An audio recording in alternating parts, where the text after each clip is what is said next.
తీరాలే దూరమాయే, కాలాలే మారిపోయే, ఎదురైన ఎండమావే కన్నీటి కానుకాయే. నా గుండె లోతులోన నే నలిగిపోతూ ఉన్నా, ఏ దారి కానరాక నీ కొరకు వేచి ఉన్నా. ఎడబాటు లేని గమనాన నిన్ను చేరుకున్న సమయాన నన్ను ఆదరించే ఘన ప్రేమ, అపురూపమైన తొలి ప్రేమ, ఏకమై తోడుగా ఊపిరే నీవుగా, ఎవ్వరూ లేరుగా, యేసయ్యా నీవేగా. ఎవరు చూపించలేని ఇలాలో నన్ను వీడిపోని ఎంతటి ప్రేమ నీది, ఇంతగా కోరుకుంది మరువను యేసయ్యా.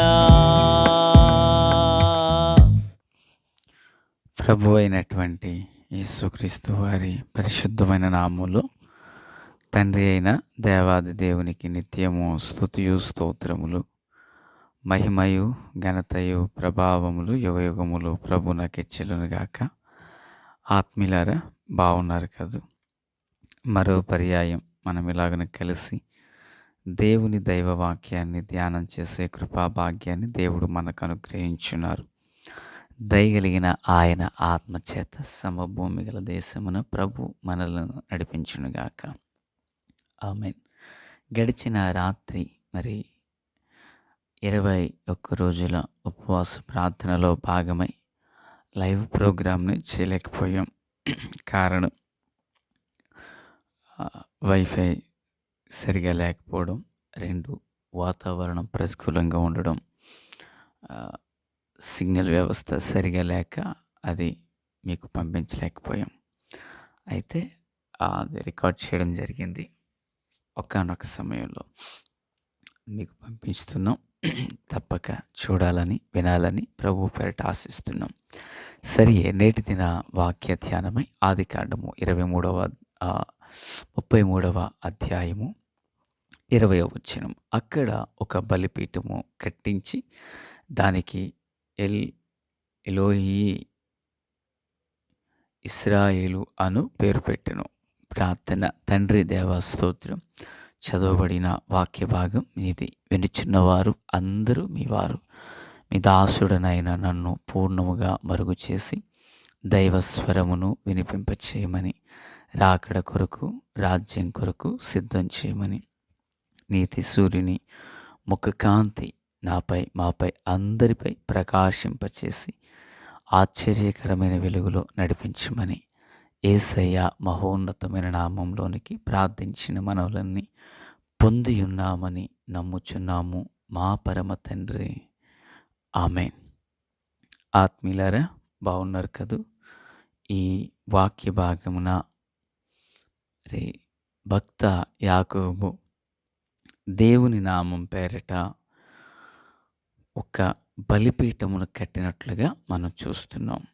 మరో మాట చెప్పాలంటే యాకోబు తన జీవితంలో కట్టినటువంటి మొట్టమొదటి బలిపీఠము అని చెప్పుకోవాలి. నిజానికి మరి లాబాను దగ్గర 20 ఏండ్లు కొలువు చేసినప్పుడు కానీ, తన తండ్రి అయిన ఇస్సాకు దగ్గర ఉండినప్పుడు కానీ ఎన్నడూ కట్టనటువంటి బలిపీఠం. మరింకను చెప్పాలంటే అంతకు మునుపు తాను ప్రార్థన చేశాడు. అబ్రహాము దేవ, ఇస్సాకు దేవ అంటూ. ఇక్కడ ఇశ్రాయేలు అంటే ఆయన నా దేవుడు, ఇశ్రాయేలు అని పేరు పెట్టిన చదివాం కదా. అంటే ఇశ్రాయేలు మరెవరు? మనుషులతోనూ దేవునితోనూ పోరాడి గెలిచినవాడు కదా ఈయనే.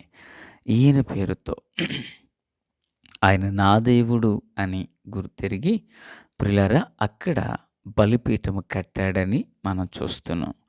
చూడండి, బలిపీఠము అనేది వ్యక్తిత్వ జీవితంలో అది ప్రార్థనను సూచిస్తుందని గడిచిన దినాల నుండే మనము వింటూ వస్తున్నాం కదా.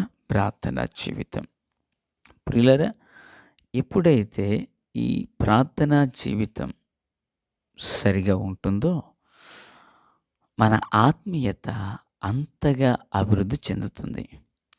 నిజానికి ప్రియులారా, యాకోబు బలిపీఠం కట్టవలసింది అక్కడ కాదు. అతడు బలిపీఠం ఎక్కడ కట్టాలి? 28వ అధ్యాయ ప్రకారంగా మనం చదివితే అతడు బేతేలులో దేవునికి బలిపీఠం కట్టాలి. బేతేలు దేవుని ఇల్లు. దేవుని సన్నిధిలో దేవుని సముఖమున తాను ఎక్కడైతే ప్రమాణం చేశారో అక్కడ బలిపీఠం కట్టాలి. అయితే ఈయన ఎక్కడ కడుతున్నాడు బలిపీఠాన్ని? ప్రియులారా, ఇతడు కనాను ప్రాంతానికి వచ్చాడు. కానీ ఈయన బలిపీఠం కట్టింది ఎక్కడ అంటే చూడండి, 18వ వచనం 33:18లో ఇలాగనుంది. అట్లు యాకోబు పద్దనారములో నుండి వచ్చిన తరువాత కనాను దేశములోన షెకెమును ఊరికి సురక్షితముగా వచ్చి ఆ ఊరి ముందర ఎక్కడ షెకెము తన గుడారములు వేసెను. గడిచిన దినాన విన్నాం కదా పాకలు. మరియు తన గుడారములు వేసిన పొలము యొక్క భాగమును షెకెము తండ్రి హామోరు కుమారుల యొద్ద 100 వరహాలకు కొని అక్కడ బలిపీఠం కట్టాడు. బలిపీఠం కట్టడం మంచిదే, అది ప్రార్థనా జీవితం. కానీ కట్టవలసిన చోటు ఒకటి ఉంది. చేసిన మొక్కుబడి ప్రమాణం ఒకటి ఉంది. అక్కడ తాను దీన్ని జరిగించాలి. అయితే తాను దీనిని జరిగించే విషయంలో ప్రమాణం చేసింది ఒక చోట, రాయిని నిలిపింది ఒక చోట, తాను బలిపీఠం కట్టింది ఒక చోట. అంటే ఒక మాట చెప్పాలంటే తాను ప్రమాణముగా నిలిపినటువంటి రాయి దగ్గర బేతేలుకు వెళ్ళి అక్కడ కట్టకుండగా తన జీవితంలో ప్రియులారా మరి షెకెము అనబడిన ప్రాంతంలో అక్కడ ఒక పొలం కొనుక్కుని, అంటే తనకు అనుకూలం అది, అక్కడ బలిపీఠం కట్టాడు. ప్రియులారా, సరిగ్గా మరి 33వ అధ్యాయం 4:1 చదివితే లేయా యాకోబునకు కనిన కుమార్తె అయిన దీనా ఆదేశపు కుమార్తెలను చూడవెళ్ళెను. ఆదేశము నీలని హివ్వీయుడైన హామోరు కుమారుడు షెకెము ఆమెను చూచి ఆమెను పట్టుకుని అని చూస్తున్నాం. అంటే తన జీవితంలో ఇక్కడ ఒక చిన్న సమస్య స్టార్ట్ అయింది. చిన్న సమస్య కాదు, పెద్ద సమస్య. ఎందుకు అక్కడ స్టార్ట్ అయింది? నిజానికి ప్రార్థన చేసుకున్నాడు కదా, ఈయన బలిపీఠం కట్టాడు కదా, దేవుని నా దేవుడు అంటున్నారు కదా. అంటే ఇక్కడ మరొక విషయం చెప్పాలంటే ప్రియులారా, తన ప్రార్థన చేయడం తప్పు కాదు, బలిపీఠం కట్టడం తప్పు కాదు. కానీ ఆ ప్రార్థన, ఆ బలిపీఠము తన ఇంటికి, తనకి, తన కుటుంబానికి క్షేమమును కలిగించలేదు. రెండవది, అన్యజనుల ఎదుట తన బలి అర్పణ అర్పించకూడదు. ఇప్పుడు మోషే ఐగుప్తు దేశంలో ఇశ్రాయేలు ఉండగా 3 దినాలంత దూరము మేము వెళ్ళి మా దేవునికి బలి అర్పణ అర్పిస్తామా, మేము అన్యుల మధ్యలో అర్పించము, అది మా దేవునికి హేయమంటాడు. మరి ఈ అయ్యగారు ఏం చేస్తున్నాడు? వారి మధ్యలో గుడారాన్ని కట్టి అక్కడ బలిపీఠం కట్టి బలి అర్పించాడు. ప్రియులారా, ఆత్మీయులారా, ఫలితంగా తాను క్షేమము కలిగినట్లుగా కనిపించినప్పటికీ తన కుటుంబాన్ని ప్రభువు వైపునకు ఆకర్షించలేని వ్యక్తిగా మారిపోయాడు. భక్తి చేస్తాడు, కానీ ఆ భక్తిలో ఓ శక్తిని పొందలేకపోతున్నాడు. తన కుటుంబ జీవితంలో లేయా ద్వారా కుటుంబం ఎంత వేదనకు గురైందో బైబిల్ ఎరిగి ఉన్న ప్రతి ఒక్కరికి ఆ విషయం తెలుసు. నా ఉద్దేశం, నా అభిప్రాయం నేనేమంటానంటే, మనం భక్తి చేయాలి, ప్రార్థన చేయాలి, నేను సేవ చేయాలి, మీరు విశ్వాసంతో దేవుని కార్యాలు చేయాలి. అయితే ఇవి ఏవి చేసినా మనం అనుకున్నట్లు చేయడం కాదు, దేవుడు కోరినట్లు చేయాలి.